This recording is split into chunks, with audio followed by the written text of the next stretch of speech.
let's see. And it's another one where I just have a strong opinion on it, and that's why I'm coming in with it right now. In fact, let me see here because I thought maybe I had the steam wrong in this game. I'm never wrong about the steam. I live off the steam. But I thought I saw a move come in right before the show. Let me take a look here and take a look at the line movement. No, it's oops. Bear with me here. Oh, okay. This one I see.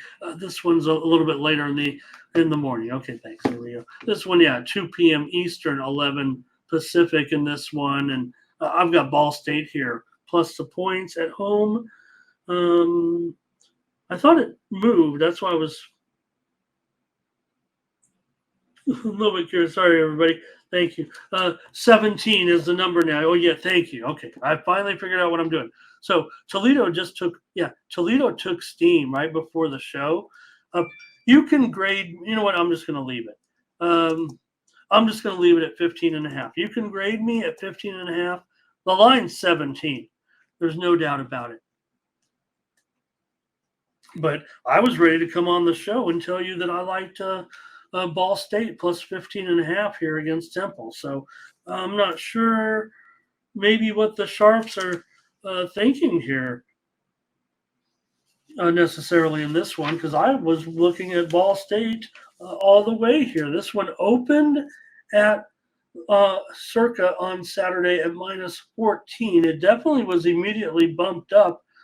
I think you could hear my reaction actually on that show, and I was ready to kind of get on Ball State here. Now, I feel a little bit hesitant because of that. I have not investigated necessarily the steam. Maybe there is some injury or something. I wasn't expecting anything, so maybe it feels just like some regular, taking advantage of a price, 15 and a half here. Maybe they wanted that number, whatever the case may be. But I'm preferring to get in here at 17 against a Toledo team that's failed to cover in 4 straight games. I love teams like this where they win all their games, but they never cover the spread.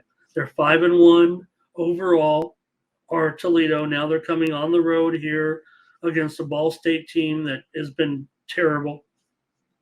But Toledo never covers the spread. 4 straight games. Against Massachusetts, they were favored by 19. They won by 17. Against Northern Illinois, they were favored by 14. They won by 2. Against Western Michigan, they were favored by 21.5. They won by 18. Against San Jose, they were favored by 8.5. They won by 4. They can't cover spreads. They're on the road.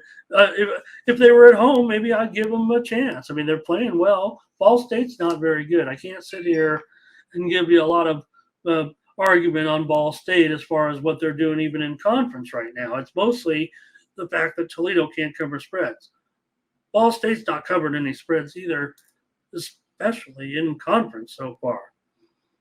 They lost to Eastern Michigan by 2 touchdowns. They lost to Western Michigan by 18 points, and they got rocked by Georgia Southern. They did beat Indiana State 45-7, and they got the money in that game. So the only game they won, they got the money. These are kind of the things that I look for when taking a team that isn't covering any spreads. So it's not a total premium for me, especially if I feel like the steam came in on Toledo. Kind of worries me a little bit. But teams met last year. Toledo won as a 14-point favorite. You know what they won by? They won by 7. And they were at home in that one. So that, to me, puts me on Ball State. Don't look at Ball State's numbers if you want to. Toledo's 5-1 to the over. Also, just want to mention that as well. But Toledo's got terrific offense. Ball State's got nothing going for it, really, comparatively to Toledo. The one thing that Ball does pretty well, or as well as they can do, is stop the run a little bit. They can slow you down on the run a little bit. That's probably the strength of their team. So Thomas says he does not think Toledo is all that. It sounds like this year Toledo's not that good this year. That maybe this has been kind of I don't want to say it's I'm not going to call it fluky at all, but yeah, when I see teams that are winning but not covering spreads, that's when I continue to like, because people are going to see it. They're going to see the 5-0. They're going to see the 5-1 against the 1-5. Looks like a mismatch here, and does 17 points. And Toledo should win this. They should win it. And are they going to cover? History would say no. They'll win and not cover. So it does concern that Ball State not covering either. You'd like to see some covers on the back end here. They are 1-4-1. Oh, they had a push, huh? Let me see what that push was again. Well, that was against Georgia, but they were getting 42 points there. They didn't even get a touchdown.